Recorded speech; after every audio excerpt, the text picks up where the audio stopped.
Okay, let's get right into this explainer. Today, we're unpacking a really fascinating concept from the book Creative Confidence. That's Creative Confidence by Tom Kelly and David Kelly. Now, you hear a title like Creative Confidence, and it sounds, I don't know, incredibly warm, right? Almost like a pep talk. But I gotta warn you right out of the gate. The title of this book, Creative Confidence, is actually a trapdoor. Tom Kelly and David Kelly haven't built a soft cushion for us.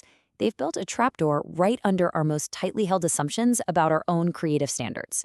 And this perfectly illustrates the exact trap we fall into. You are polishing a locked door while the room you actually need is behind a cardboard wall. Think about it. We constantly mistake the delay of sharing our work for carefulness. We think the door is our refined taste, We think the lock is our high standards. We genuinely believe that waiting proves we're serious. But this book dismantles that illusion completely. We aren't suffering from a lack of ideas, we're suffering from a habit of asking permission from an imagined jury. Here's the reality slap the book delivers. They call it the permission gate. This invisible, internalized critic, it doesn't actually stop bad work from happening. What it really stops is contact. It stops the vital, messy, real-world data gathering that actually builds true capability. Because look, no contact means no data. No data means no confidence. And no confidence, well, that just leads to more private polishing. All right, moving into section 1, the critic as supplier, separating self-image. I hear this all the time, and honestly, it sounds so incredibly mature. I can be creative once my idea is good enough to survive judgment. I really wish this weren't true, but look at where this belief actually leads us. It collapses under its own logic. I mean, ready for whom? Judged by what exactly? The hard truth is that a private standard simply cannot teach a public idea how to live. So we're faced with this incredibly painful dilemma. You can share early and risk looking like a total amateur, or you can wait longer and risk becoming entirely invisible. They both hurt, and most people naturally choose what feels like the cleaner pain. They wait. They call it restraint, but actually, scratch that. It's really just a rehearsal of rejection. You aren't protecting the idea. The idea isn't even alive yet. You're merely protecting the image of the person who might have made it. Early exposure and endless waiting are actually symptoms of the exact same misunderstanding. We tend to think judgment measures our worth. But this book reframes that entirely, and this is absolutely crucial. Judgment is weather. It is not a final verdict. It's just an inevitable, workable environmental factor. You don't worship the weather, you build for it. Which brings us to section 2, the bridge that learns, lowering emotional cost. So here's the specific exposure cycle they lay out. Observe, frame, prototype, learn, repeat. That locked door we talked about earlier, it was never the entrance. It was just a ritual to keep your hands clean.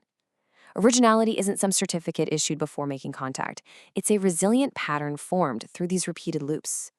Every single loop gives your nervous system a brand new fact. The world didn't end. The idea changed, and the next move became clearer. I want us to just sit with this question for a second. What would change if feedback were not a verdict, but a location? Imagine that for a moment. A confused face from a colleague isn't a sentence handed down by a judge. It's just a map pin. It's showing exactly where the work needs adjustment. And this brings us to what I consider the philosophical anchor of the book. Confidence is memory with evidence.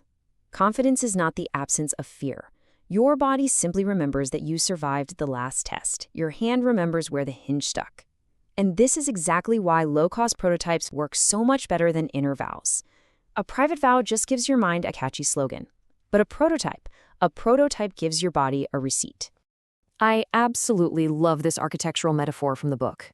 Picture a rough, unfinished scale model of a bridge, just made out of tape and wire. It has no dignity yet. And that lack of dignity is precisely its power. Because it can still learn, it can still bend, it can still show you exactly where the load goes. An unfinished bridge asks for load, not praise. Let's move to section 3, 2 inevitable losses, confronting the choice. Here are your 2 inevitable losses. You can protect the self, meaning your identity stays perfectly intact, but the work stays completely sterile. Or you can protect the work, giving it a real chance to become useful, but the self must be seen learning in public. One loss is just your ego. The other is your time. And remember, only time cannot be recovered once it's lost. Now, I know this might press a nerve, but we really have to look at it. You didn't just fear failure, you liked being untested. Being the person with unlimited potential feels far cleaner than noisy, messy practice. Your secrecy may just be vanity wearing armor. So, how do we actually break this? We use the otter's specific move to shrink exposure. Step 1, build a small version. Step 2, show the rough outline. Step 3, collect friction. Basically, build a prototype small enough to survive just one single question. This isn't exposure therapy, folks. It's engineering. You're efficiently converting your shame into a measurable signal. And that leads us to our final section, Section 4, the proof event, immediate local action. Remember the bridge. A finished bridge asks for praise. An unfinished bridge asks for load. Praise makes the self central. Load makes the work central. When you test a rough draft, judgment completely loses its throne. It's no longer an executioner. It becomes just one more measurable, answerable force on the structure. Look at this mechanical cycle. One contact gives one datum. One datum gives one adjustment. And one adjustment gives one lived proof. This cycle proves that confidence is never simply summoned out of thin air or, wished into existence.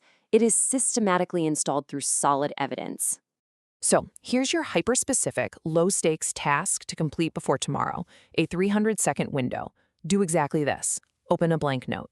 Write 3 ugly lines, the absolute roughest version of your idea, and send it to one safe reviewer. Ask them only one thing. Where did you get lost? Ask only what confused them. Continue the transformation. That is the exact call to action from the methodology in this book.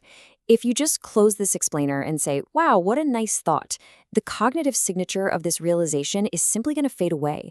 You have to initiate this immediate proof event. This is the decision. Make it now. Make the bad draft visible. Because if not now, not ever.